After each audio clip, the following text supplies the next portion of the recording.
PhD news देखेंगे आप। मैं हूं आपके साथ आपका मेजबान रहीम अहमद खान। नजर डालेंगे पंजाब, हरियाणा और दिल्ली की तमाम बड़ी खबरों पर। आगाज हेडलाइंस के साथ करेंगे। सुर्खियों को पेश करने में ताउन किया है डॉक्टर ऑर्थो ऑयल के साथ साथ डॉक्टर ऑर्थो कैप्सूल्स साथ लेना ना भूलें। दिल्ली के 23वें उपराज्यपाल के तौर पर तरनजीत सिंह संधू ने ली शपथ। अब वीके सक्सेना होंगे लद्दाख के एलजी।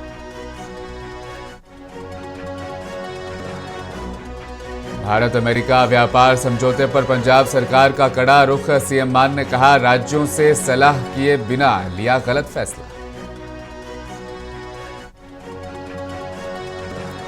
हरियाणा के सीएम नायब सिंह सैनी से मिला Indo Canada chamber of commerce का डेलीगेशन।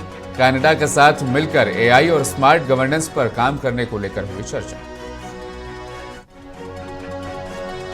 दिल्ली की सड़कों पर महिला कांग्रेस का एलपीजी संकट पर प्रोटेस्ट। अलका लांबा ने कहा, मोदी जी आए और देश को सिखाएं नाली में पाइप डालकर खाना कैसे बनाते हैं।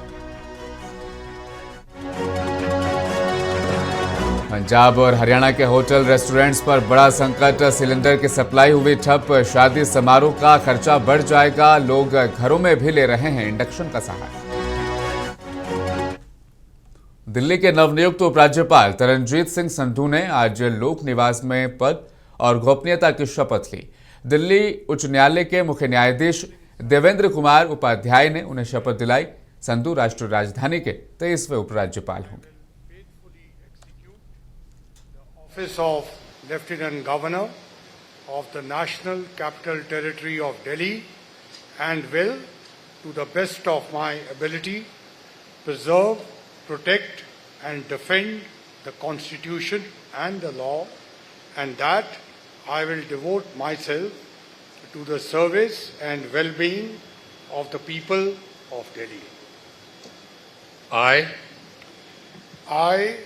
Taranjeet Singh Sandhu, do swear in the name of God that I will not directly or indirectly communicate or reveal to any person or persons any matter which shall be brought under my consideration or shall become known to me as Lieutenant Governor of the National Capital Territory of Delhi, except as may be required for the due discharge of my duties as Lieutenant Governor. लोक निवास में शपथ लेने के बाद LG Taranjit Singh Sandhu ने press conference करते हुए अपने ख्यालात का इजहार किया। उन्होंने कहा, दिल्ली मेरी कर्म भूमि रही है और ईश्वर ने मुझे एक बार फिर यहाँ दिल्ली की डेवलपमेंट का मौका दिया। मैं पूरे मन से, खुशी से राजधानी को बेहतर राजधानी बनाने का प्रयास करूंगा। ऐसे है कि दिल्ली के बहुत स्टेक होल्डर्स हैं, जिसमें सबसे बड़े आप भी हैं, लोग भी हैं। दिल्ली ही मेरी कर्म भूमि रही है। यहाँ के पास मैंने कॉलेज किया, यूनिवर्सिटी की, काम किया। तो हम सबका यही फर्ज है कि हम इकट्ठे होके दिल्ली की डेवलपमेंट। देखिए, प्रधानमंत्री का एक सपना है भारत के लिए और दिल्ली उसकी राजधानी है।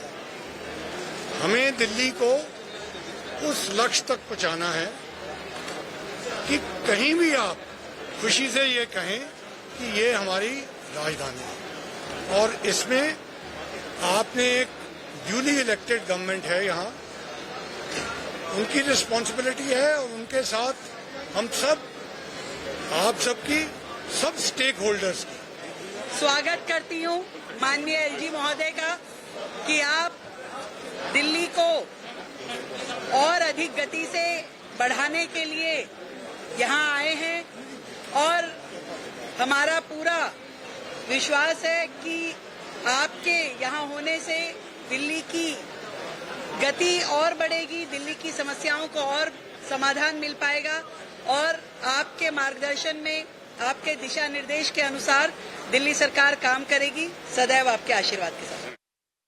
तो दिल्ली को आज 23वें उपराज्यपाल के तौर पर तरनजीत सिंह संधू मिल चुके हैं। उन्होंने एलजी के तौर पर आज शपथ ली। इस मौके पर मीडिया से बातचीत करते हुए दिल्ली बीजेपी अध्यक्ष वीरेंद्र सचदेवा ने कहा, नए एलजी साहब का स्वागत करते हैं और उनके मार्गदर्शन में उनको साथ लेकर, उनके साथ मिलकर दिल्ली को बेहतर दिल्ली बनाने का काम करेंगे।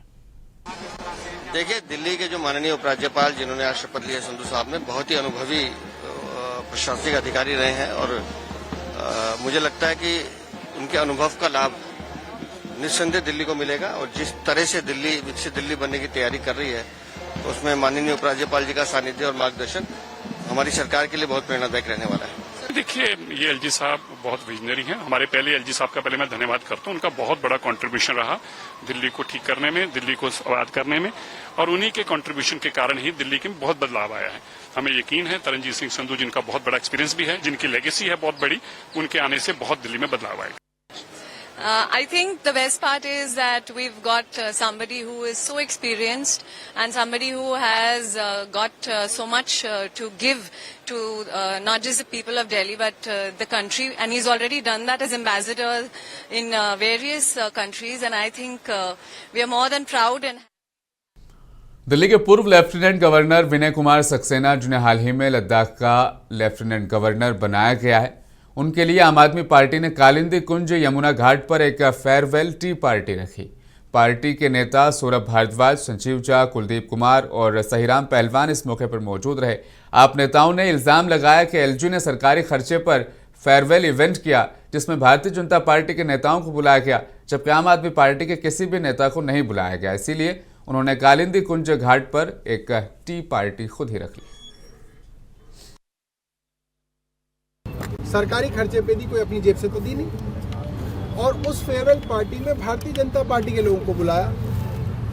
आम आदमी पार्टी के सांसद जो दिल्ली से हैं, संजय सिंह जी को नहीं बुलाया, हमारी जो लीडर ऑफ अपोजिशन है उनको नहीं बुलाया, किसी आम आदमी पार्टी के एमएलए को नहीं बुलाया, मैं जो अपोजिशन पार्टी का अध्यक्ष हूँ मुझे नहीं बुलाया, और भारतीय जनता पार्टी के हर आदमी को बुलाया। तो हमने जो है उनकी सबसे प्रिय जगह यमुना के किनारे उनके लिए एक खास जो है टी पार्टी रखी थी। यमुना नदी और नालों के विशेषज्ञ बन के घूमते थे, आपको आपकी केंद्र सरकार ने भी विशेषज्ञ नहीं माना, वरना केंद्र सरकार कहती भाई इतना बड़ा विशेषज्ञ है हमारे पास, दुनिया का जाना माना नदियों का विशेषज्ञ, उससे यमुना साफ कराई जाएगी। मगर उनको दिल्ली से निकाल के कहीं और भेजा जा रहा है। इसके लिए जो है हमें ऐसा लगता है कि केंद्र सरकार में भी उनकी इज्जत जो है यमुना के विशेषज्ञ के तौर पे। दिल्ली में आज ऑल इंडिया महिला कांग्रेस ने एलपीजी संकट और महंगाई के खिलाफ जोरदार प्रदर्शन किया। कार्यकर्ताओं ने खाली सिलेंडरों के साथ नारे लगाए और केंद्र सरकार पर जनता को परेशान करने का इल्जाम लगाया। इस विरोध प्रदर्शन की क़यादत अलका लांबा ने की। इस मौके पर सभी कांग्रेस कार्यकर्ताओं ने पीएम इस कॉम्प्रोमाइज की टी शर्ट पहनकर प्रदर्शन किया। इस मौके पर पुलिसकर्मियों से अलका लांबा की काफी देर बहस भी हुई। हालांकि बढ़ती हुई महंगाई और एलपीजी संकट पर प्रियंका गांधी वाड्रा ने कहा यह गंभीर मसला है।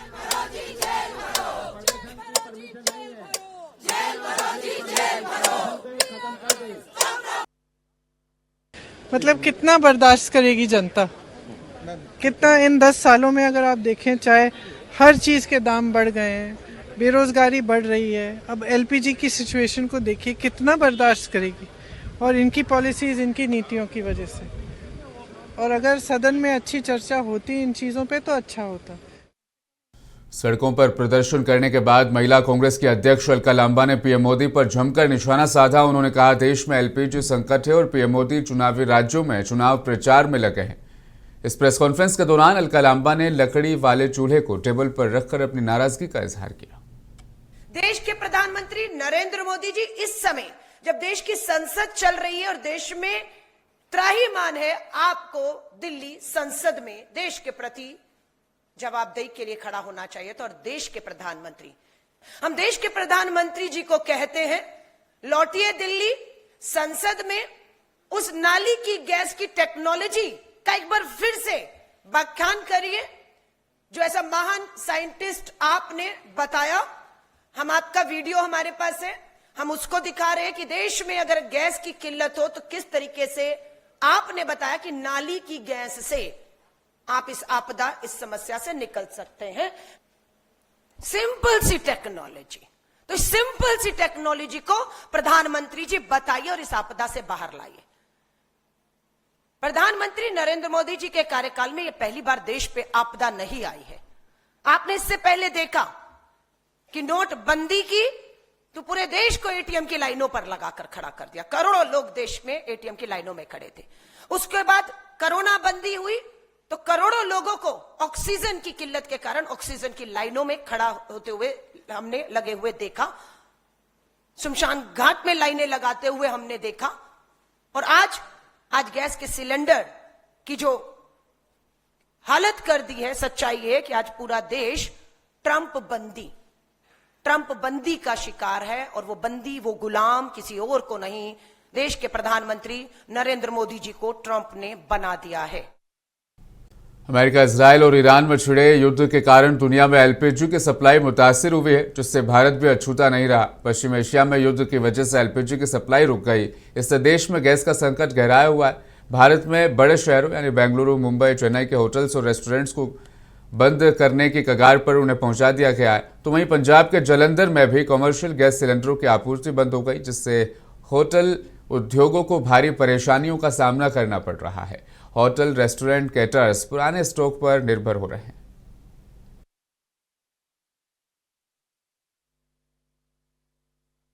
बड़ी क्योंकि गर्मी की वजह करके गैस की कंजम्पशन तो घट जाती है। जो डिमांड बढ़ी है तो लोगों में पैनिक की वजह से कहा कि कमर्शियल जितनी भी हमारी सप्लाई है वो टोटल हमने बंद करती है। हमारी प्रायोरिटी हाउस होल्ड है, प्लस जो इनकी इमरजेंसी सब, चाहे कोई हॉस्पिटल है, चाहे कोई स्कूल्स हैं, तो वहाँ पे ये प्रेफरेबली देंगे। बाकी इंडस्ट्री के लिए इन्होंने बिल्कुल बंद कर दिया, which is also not a good move.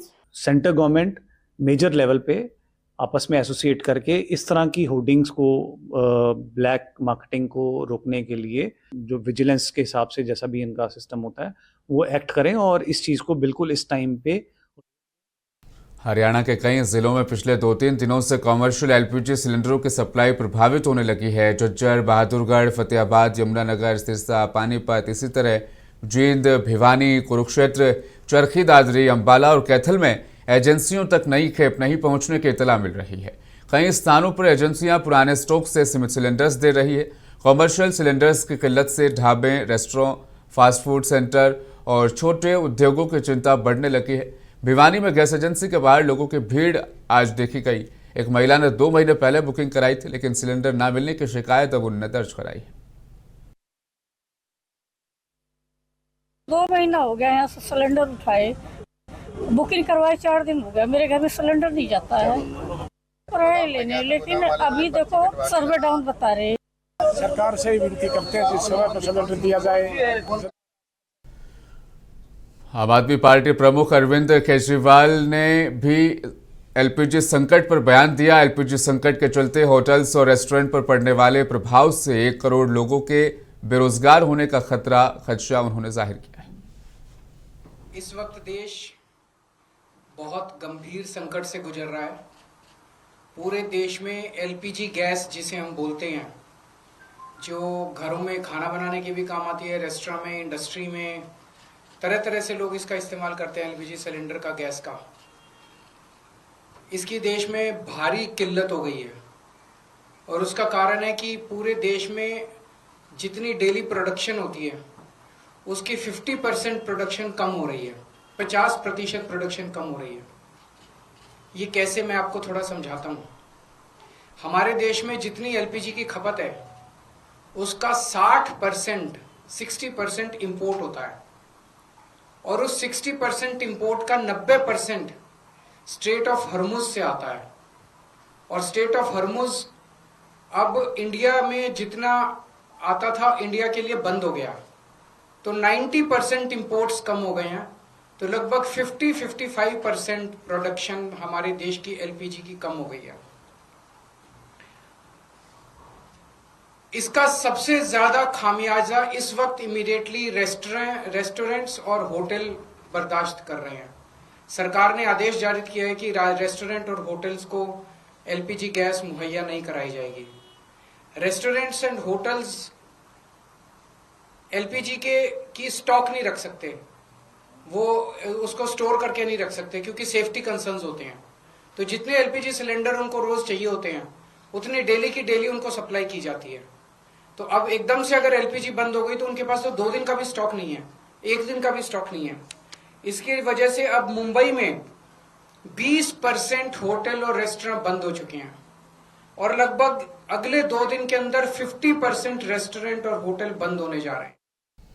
Indo Canada chamber of commerce के एक डेलीगेशन ने हरियाणा के सीएम नायब सिंह सैनी से मुलाकात के दौरान शिक्षा, कृषि और स्वास्थ्य सेक्टर से जुड़े मुद्दों पर तफसीली तबादला ख्याल हुआ। डेलीगेशन ने सीएम को कनाडा आने का इन्विटेशन भी दिया। इस दौरान कनाडा के साथ मिलकर एआई और स्मार्ट गवर्नेंस पर मिलकर काम करने पर चर्चा हुई। साथ ही एजुकेशन के साथ साथ स्किल डेवलपमेंट और रोजगार पर शिक्षा के विषयों पर भी बातचीत हुई। भारतीय जनता पार्टी की परिवर्तन यात्रा फिलहाल पश्चिम बंगाल में चल रही है। इस दौरान मंगलवार को दक्षिण 24 परगना में आयोजित जनसभा से खिताब करते हुए हरियाणा के सीएम नायब सिंह सैनी ने पश्चिम बंगाल की ममता बनर्जी सरकार पर तीखा हमला बोला। उन्होंने कहा कि परिवर्तन यात्रा केवल एक राजनीतिक कार्यक्रम नहीं बल्कि बंगाल में निर्णायक बदलाव का आह्वान है। उन्होंने लोगों से अपील की कि वे एकजुट होकर राज्य को भ्रष्टाचार से बचाएं और टीएमसी सरकार को सत्ता से हटाएं।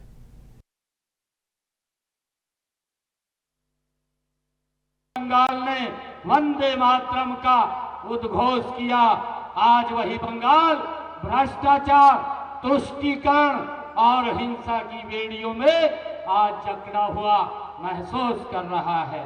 साथियों, मैं ये कहना चाह रहा हूं कि मेरे भाई बहन, क्या आपने यह दिन देखने के लिए बलिदान दिए थे? आपका जोश बना रहे कि आप में कितना क्रोध है, ये हमारे महापुरुषों ने हमें रास्ता दिखाया है। जिस धरती ने देश को जगाने का काम किया है, आज फिर वही बदलाव का पैगाम लिए खड़ी है। जिसने आजादी की भूमि के आजादी के उस आंदोलन के अंदर यहाँ के रणबांकुरों ने अपनी महत्वपूर्ण भूमिका निभाई थी। आज ये बंगाल उस आजादी के लिए आज फिर तैयार है, उस पैगाम के लिए खड़ी है। अब अन्याय की हर दीवार हम सब ने मिलकर के गिरानी है, क्योंकि जनता की ताकत हर तूफान से बड़ी है। पंजाब का सीएम भगवंत मान ने चेतावनी देते हुए कहा कि प्रस्तावित भारत अमेरिका व्यापार समझौता देश के कृषि क्षेत्र के लिए 3 विवादित कृषि कानूनों से भी ज्यादा खतरनाक साबित हो सकता है, जिनके कारण ऐतिहासिक किसान आंदोलन शुरू हुआ था। सीएम ने कहा कि भारी सब्सिडी वाले अमेरिका कृषि उत्पादों के लिए भारत का बाजार, पंजाब के बाजार उनके लिए खोलना देश के किसानों के साथ गंभीर चुनौती बन जाएगी। जो इंडो यूएस ट्रीटी जिहड़ी हो रही है, ਜਿਹਨੂੰ ਅਸੀਂ ਕਹਿੰਦੇ ਆ ਕਿ ਗੁਪਤ ਸਮਝੌਤੇ ਕਰ ਰਹੇ ਆ, ਭਾਰਤ ਦੇ ਹਿੱਤ ਖਾਸ ਤੌਰ ਤੇ ਖੇਤੀਬਾੜੀ ਨਾਲ ਸੰਬੰਧ ਜਿਹੜੇ ਹਿੱਤ ਜਿਹੜੇ ਅਮਰੀਕਾ ਕੋਲ ਗਿਰਵੀ ਰੱਖੇ ਜਾ ਰਹੇ ਨੇ, ਉਹਦੇ ਤੇ ਨਿੰਦਾ ਪ੍ਰਸਤਾਵ ਲਿਆਂਦਾ ਗਿਆ ਤੇ ਉਹਦੇ ਬਹਿਸ ਹੋਈ ਹੈ। ਬਹੁਤ ਹੀ ਖਤਰਨਾਕ ਸਮਝੌਤਾ ਹੈ, ਜਿਹਦੇ ਤਹਿਤ ਸੋਇਆ ਮੀਲ ਅਮਰੀਕਾ ਤੋਂ ਆਊਗਾ, ਰਹਿੰਦ ਖੂੰਦ ਉਹਨਾਂ ਦੀ, ਜਿਹਨੂੰ ਕਿ ਪਸ਼ੂਆਂ ਦੀ ਖੁਰਾਕ ਦੇ ਵਜੋਂ, ਮੁਰਗੀਆਂ ਦੀ ਖੁਰਾਕ ਦੇ ਵਜੋਂ ਵਰਤਿਆ ਜਾਊਗਾ। ਸਾਡੇ ਸੋਇਆਬੀਨ ਦੀ ਫਸਲ ਉਹਦੇ ਨਾਲ ਬਹੁਤ ਪ੍ਰਭਾਵਿਤ ਹੋਊਗੀ। ਫਲਾਂ ਤੇ ਸਬਜ਼ੀਆਂ ਦੇ ਜਿਹੜੇ ਉੱਥੋਂ ਆਉਣਗੇ ਭੰਡਾਰ, ਉਹਨਾਂ ਦੀ ਕੁਆਲਿਟੀ ਜਾਂ ਉਹਨਾਂ ਨੂੰ ਕੋਈ ਟੈਕਸ ਨਹੀਂ ਲੱਗ ਰਿਹਾ, ਤਾਂ ਉਹ ਵੀ ਸਾਡੇ ਜਿਹੜੇ ਇੱਥੋਂ ਦੇ ਸੇਬਾਂ ਦੇ ਜਾਂ ਹੋਰ ਫਲਾਂ ਦੇ ਜਿਹੜੇ ਉਤਪਾਦਕ ਨੇ ਉਹਨਾਂ ਤੇ ਫਰਕ ਪਊਗਾ। ਨਰਮਾ ਖਾਸ ਤੌਰ ਤੇ ਜਿਹੜਾ 1 ਲੱਖ ਹੈਕਟੇਅਰ 2.5 ਲੱਖ ਯਾਨੀ ਕਿ 2.5 ਲੱਖ ਏਕੜ ਜ਼ਮੀਨ ਤੇ ਨਰਮਾ ਹੁੰਦਾ, ਖਾਸ ਤੌਰ ਤੇ ਮਾਲਵੇ 'ਚ, ਉੱਥੋਂ ਦੀ ਕਾਟਨ ਜਿਹੜੀ ਆਊਗੀ ਉਹਦੇ ਗਾਰਮੈਂਟਸ ਬਣਾ ਕੇ ਜੇ ਅਸੀਂ ਉੱਥੇ ਵਾਪਸ ਭੇਜਾਂਗੇ ਤਾਂ ਉਹ ਤੇ ਟੈਰਿਫ ਨਹੀਂ ਲੱਗੂਗਾ। ਜੇ ਅਸੀਂ ਆਪਣੀ ਕਪਾਹ ਤੇ ਆਪਣੇ ਨਰਮੇ ਦੇ ਗਾਰਮੈਂਟਸ ਬਣਾ ਕੇ ਉੱਥੇ ਦੇਵਾਂਗੇ ਤਾਂ ਟੈਰਿਫ ਲੱਗੂਗਾ। ऑब्वियसली ਇਹਦਾ ਮਤਲਬ ਅਸੀਂ ਤਾਂ ਬਾਹਰ ਹੀ ਹੋ ਗਏ कंपटीशन ਤੋਂ। फिर पंजाब की आम आदमी पार्टी सरकार ने रविवार को महिलाओं के लिए एक नई योजना का ऐलान किया। इसके तहत महिलाओं को 1000 रुपये प्रति माह दिए जाएंगे, जबकि अनुसूचित जाति की महिलाओं को 1500 रुपये मासिक सहायता मिलेगी। इस ऐलान के बाद से कांग्रेस और आम आदमी पार्टी आमने सामने है। आज बजट सेशन में हिस्सा लेने के बाद मंत्री हरपाल सिंह चीमा ने कांग्रेस पर जमकर निशाना साधा। दरअसल सुखपाल खेड़ा के एक बयान के बाद से राजनीतिक घमासान मचा हुआ है। अफसोस जदों असीं 8 मार्च ਨੂੰ औरत दिवस ਦੇ ਉੱਤੇ, ਵੂਮਨ ਦਿਵਸ ਦੇ ਉੱਤੇ ਔਰਤਾਂ ਦੇ ਲਈ ਸਾਡੀ ਜਿਹੜੀ 5ਵੀਂ ਗਰੰਟੀ ਸੀ ਉਹ ਪੂਰੀ ਕੀਤੀ ਕਿ 1000 ਰੁਪਇਆ ਜਨਰਲ ਔਰਤਾਂ ਦੇ ਲਈ ਔਰ 1500 ਰੁਪਇਆ ਐਸਸੀ ਔਰਤਾਂ ਦੇ ਲਈ ਅਸੀਂ ਦੇਣ ਦਾ ਐਲਾਨ ਕੀਤਾ। ਤਾਂ ਉਸ ਤੋਂ ਬਾਅਦ ਕਾਂਗਰਸ ਪਾਰਟੀ ਜਿਹੜੀ ਆ ਬੁਖਲਾੜ ਚ ਆ ਗਈ। ਤੋਂ ਪਹਿਲਾਂ ਸੁਖਪਾਲ ਸਿੰਘ ਖਹਿਰਾ ਜੀ ਵੱਲੋਂ ਇੱਕ ਬਹੁਤ ਹੀ ਭੱਦੀ ਟਿੱਪਣੀ ਸਾਡੀ ਪੰਜਾਬ ਦੀਆਂ ਮਾਵਾਂ ਭੈਣਾਂ ਤੇ ਕੀਤੀ ਗਈ। ਔਰ ਉਹਨਾਂ ਦੀਆਂ ਕੁੱਖਾਂ ਤੇ ਕੀਤੀ ਗਈ ਔਰ ਉਹਨਾਂ ਤੋਂ ਹੋਣ ਵਾਲੀ ਉਹਨਾਂ ਦੀ ਪੈਦਾਇਸ਼ ਤੇ ਕੀਤੀ ਗਈ, ਜਿਹੜੀਆਂ ਸਾਡੀਆਂ ਸਾਰੀਆਂ ਮਹਿਲਾਵਾਂ ਨੂੰ, ਸਾਡੀ ਪੰਜਾਬੀ ਮਾਵਾਂ ਭੈਣਾਂ ਨੂੰ ਸਾਨੂੰ ਬਿਲਕੁਲ ਵੀ ਮਨਜ਼ੂਰ ਨਹੀਂ ਹੈ। ਸਾਡੇ ਪੰਜਾਬ ਦੀ ਧੀਆਂ ਭੈਣਾਂ ਨੂੰ ਅਗਰ ਕੋਈ ਵੀ ਇਨਸਾਨ ਬੈਡ ਅਟੈਂਸ਼ਨ ਦੇ ਨਾਲ ਉਹਨਾਂ ਨੂੰ ਟਾਰਗੇਟ ਕਰੇਗਾ ਤੇ ਸਾਨੂੰ ਕਿਸੇ ਨੂੰ भी ये मंजूर नहीं है। हालांकि कांग्रेस नेता सुखपाल सिंह खेड़ा की मुश्किलें बढ़ती हुई नजर आ रही है। पंजाब राज्य महिला आयोग ने इंटरनेट मीडिया पर वायरल एक वीडियो का स्वतः संज्ञान लेने के बाद एसएसपी कपूरथला को लेटर लिखकर इस मामले में कार्रवाई की मांग की। तो वहीं दूसरी तरफ पंजाब विधानसभा में भी उनके खिलाफ निंदा प्रस्ताव आ चुका है। हालांकि मीडिया से बातचीत में उन्होंने सफाई दी। क्या कुछ कहा, सुनिए आप। तो सब बकवास है, सब इलीगल गैर कानूनी है। मैं गैर हाजिर था, मैं यहाँ था ही नहीं, और ये एक तरफा कार्रवाई है without giving me an opportunity of hearing.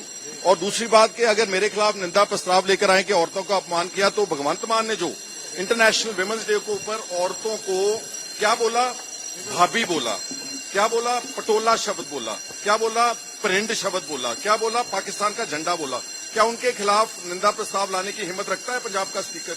ये बात आज मैं खुद हाजिर हूं और ये बात मैंने वहां पर स्पीकर को और गवर्नमेंट को पूछनी है। हमने नेशनल कमीशन फॉर वुमेन, पूरी पार्टी ने शिकायत भेजी कि भगवंत मान को तलब करें, क्योंकि जो मेरे खिलाफ फैक्ट्स हैं उसमें मेरे खिलाफ कुछ भी अपमानजनक मैंने नहीं बोला। मैंने एक यूट्यूबर को Punjab plan 2026 policy and governance summit Mahatma Gandhi institute Mohali sector 26 में शुरू हो चुका है। बीजेपी के नेशनल जनरल सेक्रेटरी तरुण चुग, पूर्व शिक्षा मंत्री दलजीत चीमा, पूर्व डिप्लोमेट केसी सिंह और पूर्व मंत्री प्रगट सिंह ने इसमें शिरकत की है। तरुण चुग ने कहा कि पंजाब को इंडस्ट्रियल रेवोल्यूशन की जरूरत है। खेती में फसलों का चयन वैज्ञानिक आधार पर ही पर्यटन को बढ़ावा दे और पानी जैसे प्राकृतिक संसाधनों का बेहतर इस्तेमाल करें। उन्होंने राज्य के विकास के लिए नीतिगत बदलाव पर जोर दिया। आम आदमी पार्टी के सांसद राघव चड्ढा ने संसद में टेलीकॉम कंपनीज के द्वारा 28 दिन के प्रीपेड प्लान के जरिए से ग्राहकों से ज्यादा पैसे वसूलने का मुद्दा उठाया। उन्होंने कहा कि 28 दिन के प्लान के चलते ग्राहकों को साल में 12 के बजाय 13 बार रिचार्ज करना पड़ता है, जिससे गरीब दिहाड़ी मजदूरों का बहुत ज्यादा नुकसान होता है। साथ ही इनकमिंग 1 साल तक किया जाए, ऐसी भी उन्होंने मांग रखी। जी, आज मैंने सदन में देश के प्रीपेड रिचार्ज कराकर अपना मोबाइल फ़ोन चलाने वाले मोबाइल फ़ोन यूज़र्स का मुद्दा उठाया और 2 अहम बातें रखी। पहली कि किस प्रकार से आपका रिचार्ज जब समाप्त हो जाता है, वैलिडिटी ओवर हो जाती है, तो आउटगोइंग कॉल का बंद होना समझ में आता है, लेकिन इनकमिंग कॉल भी उसके साथ बंद कर देना उचित नहीं है। ये टेलीकॉम कंपनियों की मनमानी है, जिस पे रोक लगनी चाहिए। मैंने सदन में कोई फ्री आउटगोइंग कॉल्स देने की मांग नहीं रखी, फ्री डेटा देने की मांग नहीं रखी, लेकिन एक साधारण सी बात रखी कि इनकमिंग कॉल कम से कम 1 साल तक from the date of the last recharge चलती रहनी चाहिए, ताकि देश का आम आदमी अपना राइट टू कम्युनिकेशन जो है वो सरेंडर ना करे, उसका उस लहजे में अगर बात रखें तो उसका शोषण ना हो। दूसरी बात जो रखी वो ये रखी कि प्रीपेड कस्टमर्स जो हैं वो एक और बड़ी शिकायत जो बार बार उठाते हैं वो ये है कि 28 दिन का मंथली रिचार्ज होता है। कैलेंडर में महीने के हिसाब से या तो 30 का महीना होता है, 31 का महीना होता है, लेकिन ये टेलीकॉम ऑपरेटर्स जो हैं ये 28 दिन का रिचार्ज प्लान बेचते हैं, ताकि आपको साल में महीने भले 12 हों लेकिन रिचार्ज 13 टाइम्स कराना पड़े।